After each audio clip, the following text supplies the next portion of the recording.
नमस्कार, मैं रविश कुमार। हर दिन खबरें आती है और चली जाती है, लेकिन आज की खबरें आपको हिला सकती है। इसलिए वीडियो को लाइक करें, सब्सक्राइब करें और कमेंट्स में बताइए आप हमें कहां से देख रहे हैं।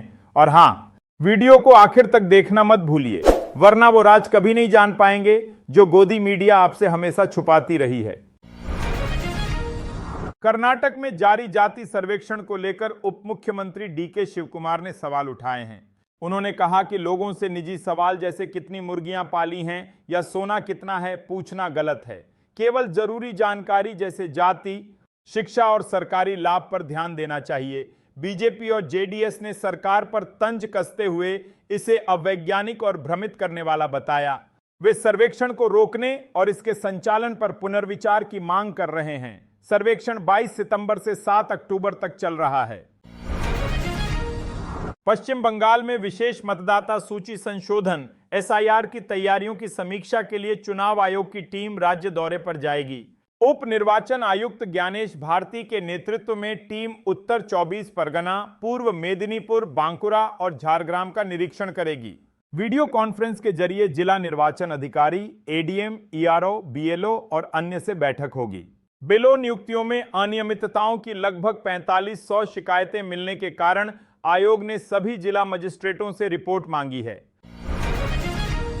मुख्यमंत्री नीतीश कुमार ने राजगीर अंतर्राष्ट्रीय क्रिकेट स्टेडियम का उद्घाटन किया। 90 एकड़ में फैले इस स्टेडियम की क्षमता 40,000 दर्शकों की बैठने की है और इसे आधुनिक सुविधाओं से सजाया गया है, जिसमें dressing room, gym, practice net और वीआईपी लाउंज शामिल हैं।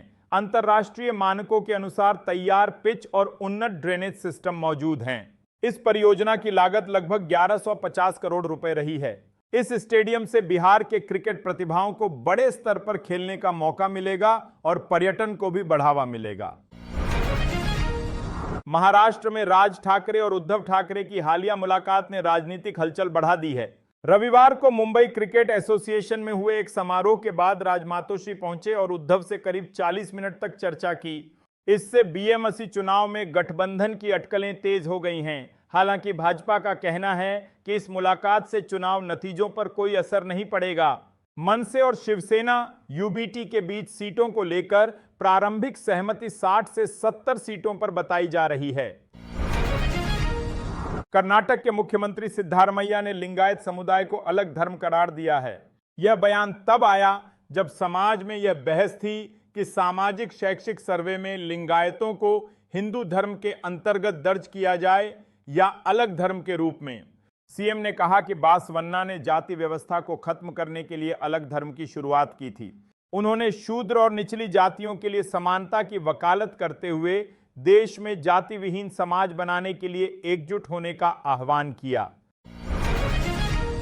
भाजपा में जल्द राष्ट्रीय अध्यक्ष के चयन की अटकलें तेज हो गई हैं। कहा जा रहा है कि यूपी से पहले नए राष्ट्रीय अध्यक्ष की घोषणा हो सकती है। इसके बाद उत्तर प्रदेश भाजपा को नया अध्यक्ष मिलेगा। सूत्रों के मुताबिक पार्टी ने दिल्ली, हरियाणा, कर्नाटक और त्रिपुरा के अध्यक्षों के लिए विचार विमर्श पूरा कर लिया है।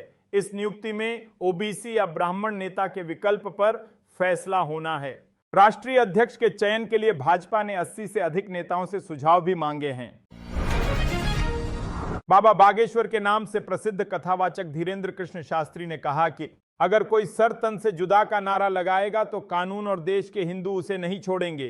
रायपुर में 4 अक्टूबर से श्री हनुमंत कथा सुना रहे शास्त्री ने आई लव मोहम्मद और आई लव महादेव मुहिम पर कहा कि इसमें कोई बुराई नहीं है, लेकिन विवादास्पद नारे की अनुमति नहीं दी जाएगी। उनके बयान ने सुर्खियां बटोरी, जबकि यूपी, उत्तराखंड, मध्य प्रदेश, राजस्थान और महाराष्ट्र में पोस्टर और जुलूस को लेकर तनाव और विरोध बढ़ा। मुख्यमंत्री योगी आदित्यनाथ ने उत्तर प्रदेश में अफसरों की फील्ड तैनाती को केवल प्रदर्शन के आधार पर करने के निर्देश दिए। उन्होंने वरिष्ठ अधिकारियों को मार्केट मैपिंग, व्यापारियों से संवाद और उनकी अपेक्षाओं को समझने को कहा। मुख्यमंत्री ने पारदर्शी कर प्रणाली और जीएसटी सुधार को लाभकारी बताया। अधिकारियों से कहा कि बकाया वसूली, फर्जी आईटीसी रोकथाम और करदाता मित्रवत माहौल बनाए रखा जाए। राज्य कर विभाग का लक्ष्य 1.75 लाख करोड़ रुपए है, जिसमें सुधार और लक्ष्य पूर्ति सर्वोपरि होगी। अंतरिक्ष यात्री शुभांशु शुक्ला, जो अंतरराष्ट्रीय अंतरिक्ष स्टेशन पर पहुंचे पहले भारतीय हैं, को केंद्र सरकार ने विकसित भारत बिल्डथॉन का ब्रांड एम्बेसडर बनाया है। बिल्डथॉन एक राष्ट्रव्यापी नवाचार अभियान है जो कक्षा 6 से 12 तक के छात्रों को टीम में शामिल कर रचनात्मक विचार और प्रोटोटाइप विकसित करने के लिए प्रेरित करता है। पंजीकरण 6 अक्टूबर तक खुले। लाइव कार्यक्रम 13 अक्टूबर को होगा और विजेताओं की घोषणा दिसंबर में की जाएगी। यह शिक्षा मंत्रालय और अटल नवाचार मिशन के सहयोग से आयोजित किया जा रहा है। कांग्रेस अध्यक्ष सोनिया गांधी ने ग्रेटर निकोबार प्रोजेक्ट को पर्यावरण और जनजातियों के लिए खतरा बताते हुए सवाल उठाए। इस पर भाजपा के पर्यावरण मंत्री भूपेंद्र यादव ने जानकारी के अभाव को कारण बताते हुए सोनिया गांधी को खुली बहस की चुनौती दी। उन्होंने कहा कि कांग्रेस अक्सर गलत जानकारी फैलाकर भ्रम उत्पन्न करती है। भूपेंद्र यादव ने राष्ट्रीय सुरक्षा और विकास के मुद्दों पर भी बहस की पेशकश की और कांग्रेस की आलोचना करते हुए इसकी वास्तविकताओं पर ध्यान देने का आग्रह किया। बिहार के मशहूर यूट्यूबर मणि महराज को धोखे से शादी, ऑबर्शन और शारीरिक दुष्कर्म के आरोप में यूपी पुलिस ने गिरफ्तार कर लिया। पटना स्थित अनीसाबाद इलाके से उसे रिमांड लेकर यूपी के खोड़ा थाने ले जाया गया। पीड़िता वंदना उर्फ बन्नू दी ग्रेट ने बताया कि महराज ने शादीशुदा होने की बात छिपाई, नशीला पदार्थ देकर दुष्कर्म किया और बाद में धर्म परिवर्तन के लिए दबाव डाला। महराज मूल रूप से मुजफ्फरपुर के साहेबगंज प्रखंड का रहने वाला है और सोशल मीडिया पर काफी लोकप्रिय है। पश्चिम बंगाल में भारी बारिश से हालात बेहद गंभीर हो गए हैं। दार्जिलिंग के धूदिया आयरन ब्रिज का ढहना कम से कम 9 लोगों की मौत का कारण बना। लगातार मूसलाधार बारिश और भूस्खलन के चलते कई गांवों का संपर्क टूट गया है। राहत और बचाव टीमें मलबा हटाने और फंसे लोगों को निकालने में जुटी हैं। मौसम विभाग ने दार्जिलिंग, जलपाईगुड़ी, कूच बिहार, कालिंपोंग और अलीपुरद्वार में रेड अलर्ट जारी किया है, जबकि तीस्ता और अन्य नदियां उफान पर हैं।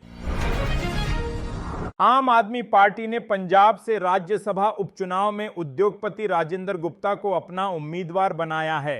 यह उपचुनाव 24 अक्टूबर को आयोजित होगा। गुप्ता पहले पंजाब योजना बोर्ड के उपाध्यक्ष रह चुके हैं और ट्राइडेंट कंपनी के मालिक हैं, जिसका वार्षिक कारोबार 5,000 करोड़ रुपए से अधिक है। पंजाब विधानसभा में एएपी के 13 विधायक हैं, जिससे उनकी जीत लगभग तय मानी जा रही है। गुप्ता ने अपनी राजनीतिक यात्रा अकाली दल से शुरू की थी और अब एएपी के लिए चुनाव लड़ रहे हैं। अमृतसर से बर्मिंघम जा रही एयर इंडिया फ्लाइट AI-117 में लैंडिंग से पहले आपात स्थिति उत्पन्न हो गई।